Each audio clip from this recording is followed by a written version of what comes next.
రాష్ట్ర ప్రజలకు, సోదర డీలర్లకు, ప్రజాప్రతినిధులకు, అధికారులకు భోగి మరియు సంక్రాంతి శుభాకాంక్షలు. ఇట్లు మునగ గిరిజారావు, ఆంధ్రప్రదేశ్ చౌక దుకాణదారుల సంఘాలు సంక్షేమ సమాఖ్య అధ్యక్షుడు. తెలుగువారు పెద్ద పండుగ అంటే సంక్రాంతి అందరికీ గుర్తు వస్తుంటుంది. కానీ ఈ సంక్రాంతి అనగానే ప్రతి ఒక్కరు గుర్తొచ్చేది రకరకాల ముగ్గులు, అదేవిధంగా కొత్తగా చేసుకున్నటువంటి పిండి వంటకాలు, అదేవిధంగా ఇంటికి వచ్చేటువంటి పాడి పంటలు. వీటన్నిటినీ గుర్తు చేస్తూ ఈ పండుగ అయితే జరుపుకుంటారు. ఈ పండుగను 10 రోజుల ముందే వచ్చిందా అన్న విధంగా కూడా ఒంగోలు పోలీస్ పెరేడ్ గ్రౌండ్లో జరుగుతున్న కార్యక్రమాలు అయితే మనకి అవునా అనిపిస్తున్నాయి. దానికి సంబంధించి ఇక్కడ ఏర్పాటు చేసినటువంటి ఒక కార్యక్రమం అంటే మార్కాపురం జిల్లా, అదేవిధంగా ప్రకాశం జిల్లా పోలీసు కుటుంబ సభ్యులకు సంబంధించి ఇక్కడ ముగ్గులు పోటీలు ఏర్పాటు చేశాడు. అదేవిధంగా రకరకాల కల్చరల్ ప్రోగ్రామ్స్ కూడా ఏర్పాటు చేసిన ఇటువంటి నేపథ్యంలో ఇక్కడ ముగ్గులు పోటీల్లో ఎవరు విజేతలు అని చెప్పేసి న్యాయ నిర్ణేతలుగా కూడా ఒంగోలు శాసనసభ్యులు దామచర్ల జనార్దన్ గారి సతీమణి నాగసత్యలత గారు, అదేవిధంగా సంబంధిత పోలీసు అధికారులకు సంబంధించి కుటుంబ సభ్యులు కూడా ఇక్కడ రావడం జరిగింది.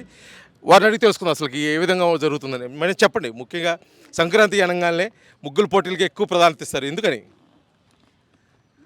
మెయిన్ అంటే ధనుర్మాసం రాగానే కూడా ముగ్గులు స్టార్ట్ చేస్తారండి ఎవరు 1 మంత్ అంతా కూడాను. ఆల్మోస్ట్ పల్లెటూరులో కూడా చాలా బాగా అంటే పోటీలు పడి మరి వేస్తూ ఉండేవారు పల్లెటూరులో ఇదివరకు అంతా కూడాను. ఇప్పుడు ఈ సిటీస్లో కల్చర్ అంతా కూడా లేకుండా పోయింది. అపార్ట్మెంట్స్ ఇవన్నీ వచ్చిన తర్వాత ఎవరికి ముగ్గులు వేసుకున్న ఆస్కారం కూడా లేదు. కానీ మన శృతి గారు ఈసారి మటుకు ఇక్కడ పోలీస్ గ్రౌండ్స్లో మటుకు పెట్టి చాలా బాగా మంచి ప్రోగ్రామ్ కండక్ట్ చేశారంతాను.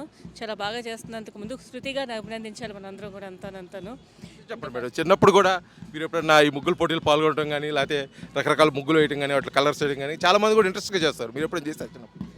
చిన్నప్పుడంతా పార్టిసిపేట్ చేసేవాళ్ళు, ఇంటి ముందు వేసుకోవడాలు అవంతాను. ఇప్పుడు అదంతా ఇక్కడ ఉన్నప్పుడు ఇక్కడ అదంతా కుదరట్లేదు అదంతాను. సరే చెప్పండి మేడం, మీరు ఈ కార్యక్రమం చూస్తుంటే ఏమనిపిస్తుంది? అంటే ఈ కల్చర్ కూడా చాలా రోజులు కనుమరుపోయింది. ఇప్పుడు మేడం గారు చెప్పినట్టు అంతా సిసి రోడ్స్ రావటం, అపార్ట్మెంట్స్ అయిపోవటం, ముగ్గులు కల్చర్ కూడా లేని పరిస్థితి. ఇలాంటి కార్యక్రమం చేస్తున్నప్పుడు మీకు ఎలా అనిపిస్తుంది? బేసిక్గా మా మెన్ అంతా ఎప్పుడు కష్టపడుతూ ఎప్పుడు ఎండల్లో ఉండి ఉద్యోగాలు చేయడమే జరుగుతుంది. సంక్రాంతి అనేది మనకు చాలా పెద్ద పండగ. సో ఈ యొక్క సంక్రాంతి పండగ రోజు మన పోలీస్ ఫ్యామిలీ మెంబర్స్కి అంతా మంచి సంక్రాంతి విషెస్ చెప్దాము. అండ్ వై రంగోలీ అనేది ఎందుకంటే మన పండగ మొదలయ్యేదే రంగోలీతో. అది మన సాంప్రదాయం, అది మన సంస్కృతి. ఈ యొక్క సాంప్రదాయాన్ని వచ్చే తరం పిల్లలకి తెలియజేయాలని ఒక మెయిన్ ఉద్దేశం.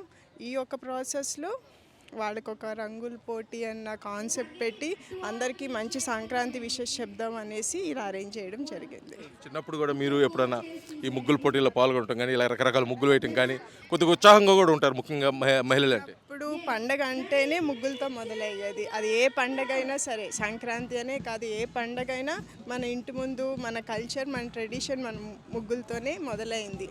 నా ప్రయత్నం ఏంటంటే ఈ ముగ్గులు నెక్స్ట్ వచ్చే జనరేషన్స్ కూడా దీని యొక్క ఇంపార్టెన్స్, దీని యొక్క ఇది తెలియాలనేసి మనం ఇలా ఆర్గనైజ్ చేసే కొద్దీ ఇవి ఎక్కడో ఇంకా ఉంటాయి, మర్చిపోకుండా ఉంటాయి అనేది మా మెయిన్ కాన్సెప్ట్. అండ్ దీంతో పాటు మా మెన్ అందరికీ మంచి విషెస్ చెప్పాలనేది మా ప్రయత్నం. ఓకే మేడం, మేడం మీరు చెప్పండి మేడం, ముఖ్యంగా ఈ సంవత్సరం ప్రత్యేకించి పోలీస్ పెరేడ్ గ్రౌండ్లో జరుగుతున్నటువంటి ఈ కార్యక్రమానికి ఎటువంటి ఏర్పాట్లు చేస్తున్నారు?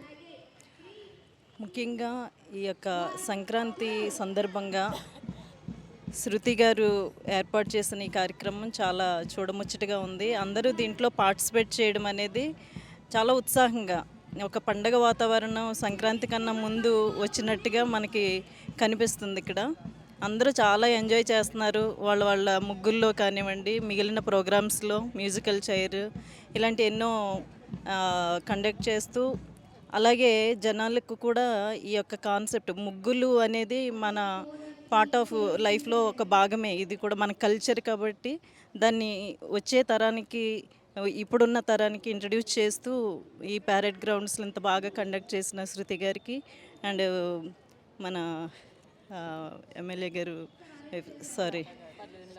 లత గారికి అందరికీ కూడా నా విషెస్ చెప్పుకుంటున్నాను. అలాగే ఈ యొక్క ఒంగోలు, మార్కాపురం, ప్రకాశం డిస్టిక్లో ఉన్న ప్రతి ఒక్కరికి కూడా సంక్రాంతి శుభాకాంక్షలు తెలియజేసుకుంటున్నాను. ఒక ప్రశ్న మేడం, ఇవన్నీ చూస్తుంటే మీరు చిన్ననాటి జ్ఞాపకాలు ఏమైనా గుర్తుకొస్తున్నాయా? చిన్ననాటి జ్ఞాపకాలు అంటే మాది గోదావరి జిల్లా కాబట్టి నేను ఫస్ట్ నుంచి ఈ సంబరాలను ఎప్పుడూ ఎంజాయ్ చేస్తూనే ఉంటాను ఎవ్రీ ఇయర్. ఇప్పుడు నేను ఇక్కడ ప్రకాశం డిస్ట్రిక్ట్ కలెక్టర్ గారి వైఫ్గా నన్ను ఇన్వైట్ చేసి, ఇది నాకు న్యూ జిల్లాలో ఒక మంచి వాతావరణం కనిపిస్తుంది. ఇక్కడ జనాలతో మమేకమై నేను కూడా చాలా ఎంజాయ్ చేస్తున్నాను. చాలా థ్యాంక్ యూ అందరికీ. Thank you. ఇది మొత్తానికి కూడా ఈరోజు ఒంగోలు పోలీస్ పరేడ్ గ్రౌండ్లో జరుగుతున్నటువంటి ఈ ముగ్గుల పోటీలు, అదేవిధంగా రకరకాల ఆటల పోటీలు కేవలం సంక్రాంతి పండుగను దృష్టిలో పెట్టుకొని భావితరాల కంటే సంక్రాంతి అంటే ముగ్గుల పోటీలు, అదేవిధంగా రకరకాల ముగ్గులు, గాలిపటాలు, రకరకాల ఆటలు, పిండి వంటలు ఇవన్నీ కూడా భావితరాలకి గుర్తు చేసే విధంగా కూడా అవి, ఎందుకంటే ఇప్పుడున్న పరిస్థితుల్లో సిటీ కల్చర్కి అలవాటుపోయి ఇవన్నీ కూడా దూరం అవుతున్న నేపథ్యంలో వాళ్ళందరికీ తెలియజేసే విధంగా భావితరాలకి ఇవి అందించే ఉద్దేశం కూడా ఇటువంటి కార్యక్రమం ఏర్పాటు చేస్తూ, అదేవిధంగా ఈ కార్యక్రమానికి అంటే ప్రకాశం జిల్లా కలెక్టర్ సతీమణి, అదేవిధంగా ఒంగోలు శాసనసభ్యులు దామచర్ల జనార్దన్ గారు సతీమణి, అదేవిధంగా జిల్లా ఎస్పీ సతీమణి గారు మొత్తం కూడా ఈ కార్యక్రమంలో పాల్గొని ముందుగానే పోలీస్ కుటుంబాలకు, అదేవిధంగా జిల్లా ప్రజలకు సంక్రాంతి శుభాకాంక్షలు అయితే తెలియజేస్తున్న పరిస్థితి ప్రకాశం జిల్లా నుంచి కనిపిస్తుంది. వీడియో జర్నలిస్ట్ లక్ష్మణ్తో శ్రీనివాస్, RTV, ఒంగోలు, ప్రకాశం జిల్లా. తెలుగులో న్యూస్ కి ఫాస్టెస్ట్ యాప్ ఇప్పుడు టోటలీ న్యూ అవతార్లో జస్ట్ 5 seconds లో కంప్లీట్ న్యూస్. సోషల్ మీడియాలో ట్రెండ్స్ కి one stop solution. Live TV app voice search option తో ఇప్పుడే డౌన్లోడ్ చేయండి లేదా అప్డేట్ అయిపోండి. యాప్ లింక్ డిస్క్రిప్షన్ లో ఉంది. Local to global news at your finger tips. మీ చేతిలో ఒక ఆయుధం. డౌన్లోడ్ రా TV app. Media legend Ravi Prakash is back.